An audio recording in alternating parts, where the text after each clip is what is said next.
Testing inverter pesanan 24 volt, bisa 48 volt juga. Ini saya tes di 48 volt. Sekarang tegangan baterai 50,3, output 220. Kita cek tegangan baterainya.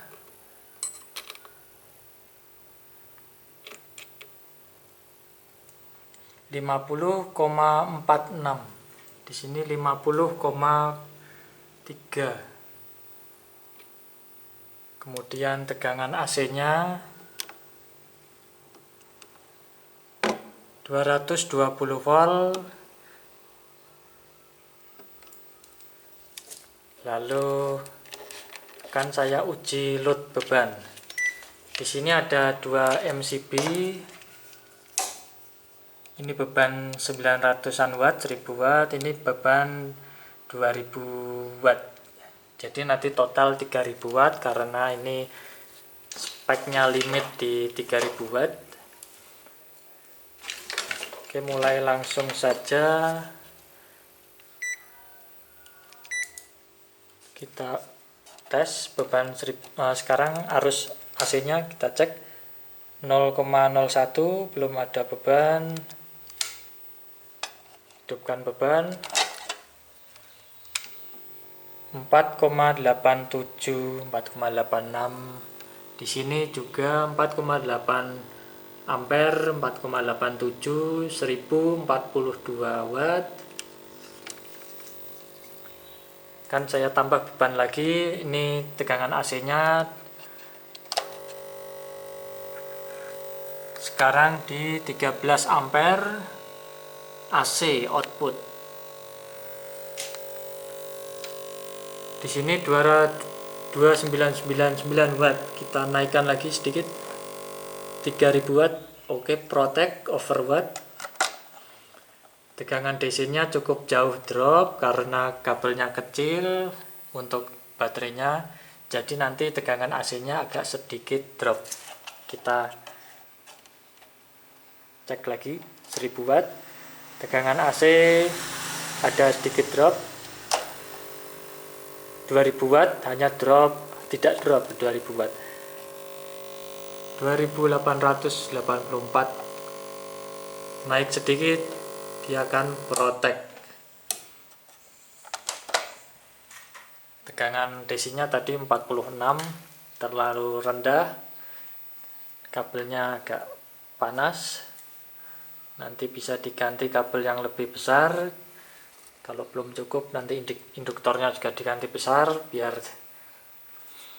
efisiensi naik sedikit. Untuk melihat efisiensi itu cukup dengan suhunya. Kalau suhunya panas berarti efisiensinya berkurang.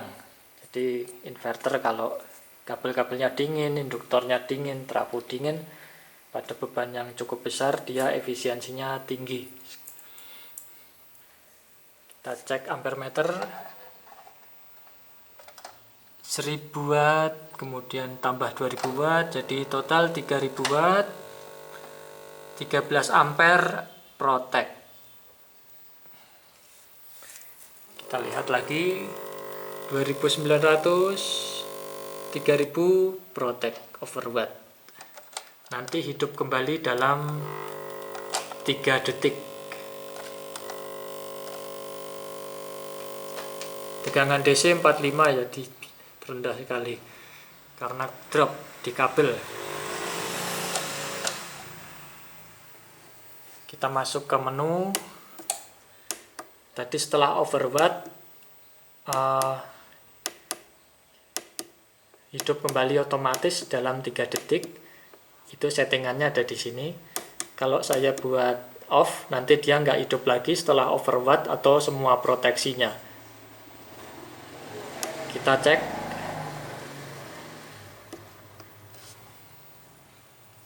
Kita bebankan load maksimum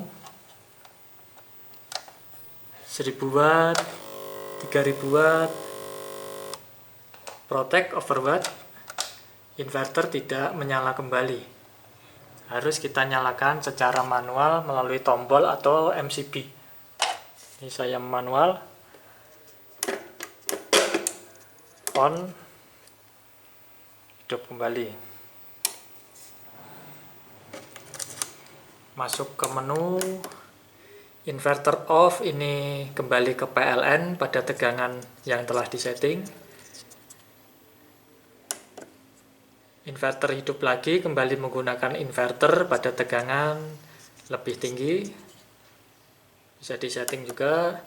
EOD ini end of discharging atau batas akhir dari tegangan baterai yang boleh dipakai ketika PLN tidak ada. Jadi ketika pemadaman, inverter masih bisa membackup sampai dengan tegangan EOD ini, bisa disetting. Overvolt DC untuk memproteksi inverter ketika terjadi over DC tegangan baterai. Misalkan baterai lepas atau protek, tegangan DC pasti akan naik. Di sini akan diproteksi inverternya untuk off.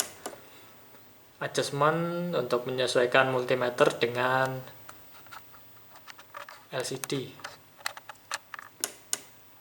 AC volt, ini tegangan dipakai 220 volt, bisa diturunkan sampai 60 volt. Atau peralatan 110 volt juga bisa.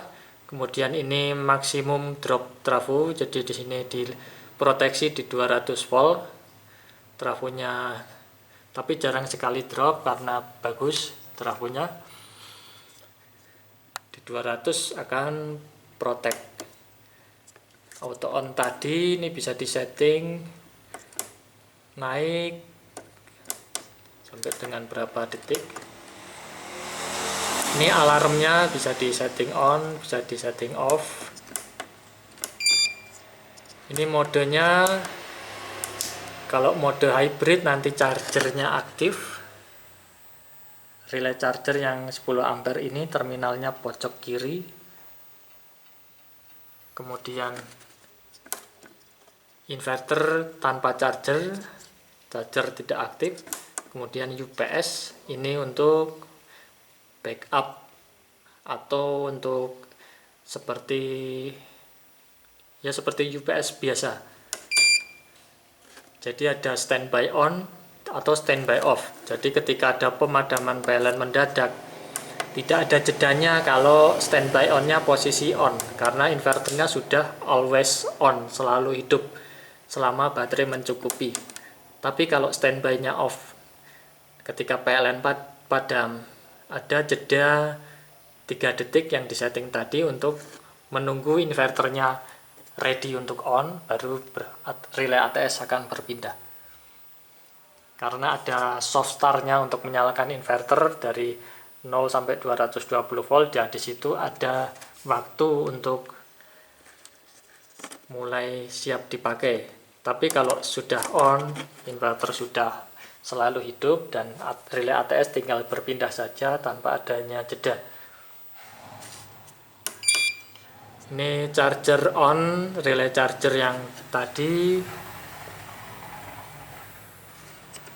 Kemudian ini charger off, bisa disetting juga. Ini untuk kalibrasi tegangan AC-nya. Ini 221 bisa diturunkan.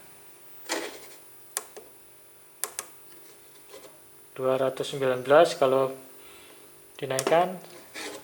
Presisi ya, ini untuk pengaturan adjustmentnya.